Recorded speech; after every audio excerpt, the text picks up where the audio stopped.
Katsotaanpas miltä ohjauspaneeli näyttää. Eli tuosta stop-napista painetaan, syötetään PIN-koodi, ihan pikku hetki. Noin. Ja nyt se kertoo, että ajastin on päällä. Mutta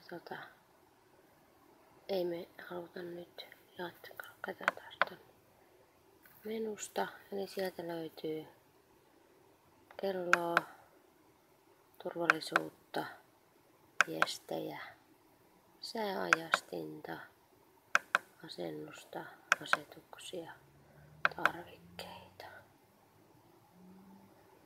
Eli tämmönen. Hyvin helppo. Mennään katsoa vaikka sääajastin. Sitten siitä OK. Käytä sääajastinta. Ei me haluta. Mennään päkkiä. Tuota viestejä. OK. Virheilmoitukset. OK. Noniin.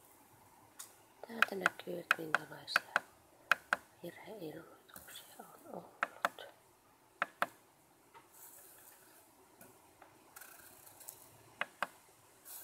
Turvallisuus. PIN-koodi taas.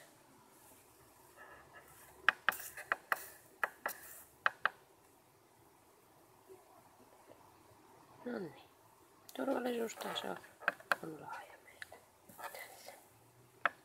Niin yksinkertaista se on. Hyvä. Sitten vaan loukku kiinni.